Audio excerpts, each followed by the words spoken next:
हो गया। तो पहली बात तो पहले हम अपने यूट्यूबर को स्वागत करते हैं जो इसमें देखने वाले हैं, करते हैं कि नहीं, कि शायद हमारा छोटा सा चैनल है और शायद देखने वाले देखकर इसको इग्नोर कर देते हैं। उनसे यही रिक्वेस्ट है कि आप देखिए, थोड़ा सा एक लाइक में कुछ जाता नहीं है, थोड़ा सा लाइक करके बेल आइकन को दबा के थोड़ा सा इस छोटे से चैनल को भी आप प्रमोट करें ताकि हमारा भी चैनल थोड़ा सा आगे ग्रोथ हो। ठीक, तो आज देखो तुम एक सवाल, जैसे एक टॉपिक है कि मान लो यहाँ जैसे एक मंच लगा दिया जाए या ऑफर है कि तुम सारे बच्चों का जैसे सारे बच्चे स्टूडेंट हैं जितने, उनको एक तरफा कर दें और अपने अकेले हो जाएं, तो तुम किसको चुनोगी? सारे अपने मतलब हमारे बच्चों को चुनोगी, मतलब साथ चाहोगी कि सिवा अकेले हमारे? क्यों?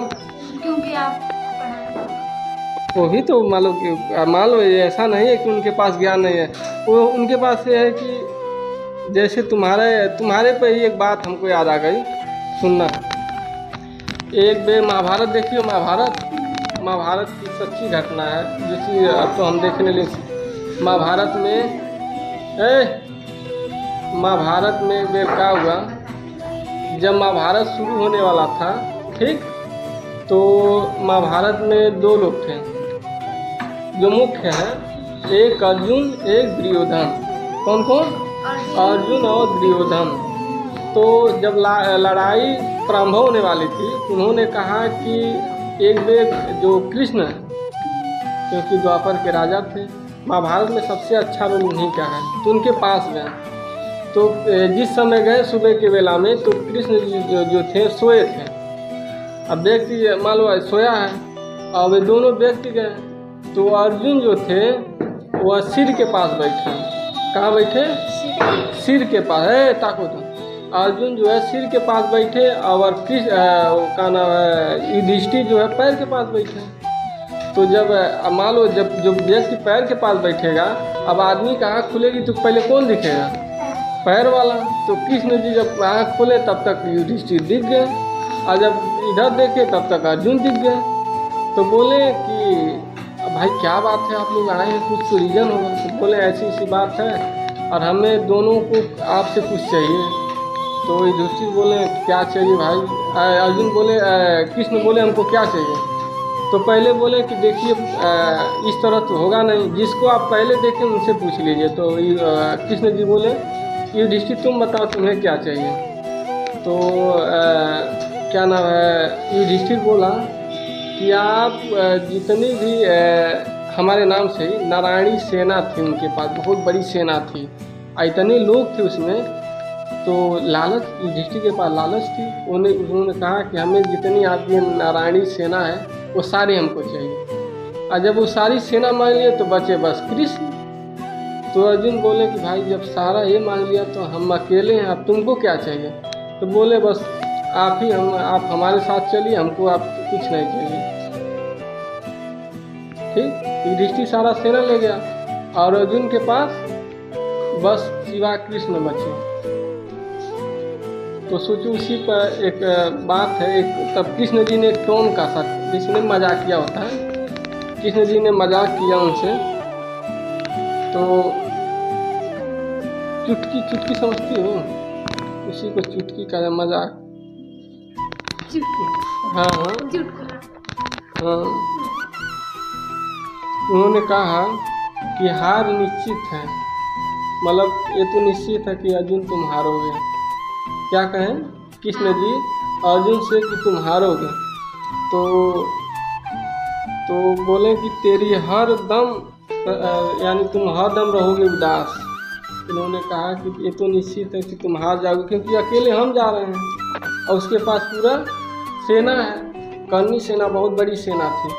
उन्होंने कहा तो निश्चित है कि तुम्हारी हार निश्चित है।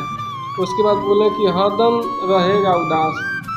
हे अर्जुन, हरदम तुम रहोगे उदास, हमें ले जाने के बाद भी तुम हरदम उदास रहोगे। और माखन दुर्योधन ले गया, युधिष्ठिर नहीं था, दुर्योधन था। युधिष्ठिर तो कर्ण के पांडव भाई थे। तो बोले कि माखन तो दुर्योधन ले गया, केवल छाछ बची है। छाछ समझते हो, जब मक्खन निकाला जाता है तो उसमें से छाछ निकलता है। तो बोले कि माखन दुर्योधन ले गया, केवल छाछ बची है तेरे पास। माखन दुर्योधन ले गया, छाछ बची है तेरे पास। और फिर अर्जुन ने कहा, हे प्रभु निश्चित जीत हमारी है, ये निश्चित है कि जीत हमारी ही होगी। तो बोले अर्जुन कि हे प्रभु जीत तो निश्चित है मेरी, दास को कभी नहीं होते उदास। हमारे तुम किसी भगवान को मार जैसे यहाँ आ रहे हो पढ़ने, तो क्या तुम्हें ये विश्वास होता है कि हम यहाँ से उदास जाएंगे? उनको विश्वास था कि हमको ये कभी उदास नहीं कर सकते। ठीक, तो बोले कि हे प्रभु जीत तो निश्चित है मेरी दास हो नहीं उदास। माखन लेकर क्या करूं जब माखन चोर है मेरे पास। जब मक्खन चोर ही है हमारे पास, तो देखो कितना अच्छा लिखा है, माखन लेकर क्या करूं जब माखन चोर है मेरे पास, क्योंकि वो मक्खन चोर वाले हैं। ये बात हमेशा थी कि कृष्ण जी अर्जुन कभी भी युद्ध नहीं करना चाहते थे। अब बताओ, जब परिवार में ही युद्ध करना पड़े तो क्या कोई करना चाहेगा? वो नहीं करना चाहते थे। और बार बार ये सतर्क करते, अगर कृष्ण जी नहीं रहे होते तो शायद महाभारत नहीं, मतलब महाभारत का जो है सही प्रक्रिया उसको नहीं दिखाया गया होता, मतलब अंत नहीं होता। क्योंकि कर्ण जो थे उन्हीं के भाई थे।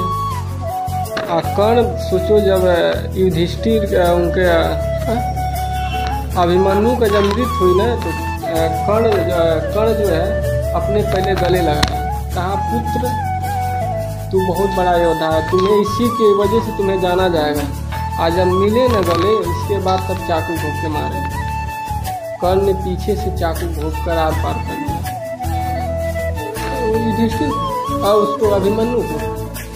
यही कारण है कि जब कर्ण मारा गया तब उसी समय कृष्ण जी ने याद दिलाया कि देखो यही कर्ण है जो तुम्हारे बेटे को पीछे से वार किया था, अब तक मार के ठीक। क्या सही क्यों नहीं हो? हमेशा अगर तुम्हारे पास 20 चॉकलेट हो और एक कॉपी का गट्ठा, तो कॉपी को चुना, किसी कॉपी से ज्ञान मिलता है। इन लोग सारे लोगों ज्ञान से हमारा ज्ञान भारी है कि नहीं? हम तुम ये लोग नहीं तुम्हें आगे बढ़ा सकते, हम बढ़ा सकते कि नहीं? सही सोच, अच्छी सोच।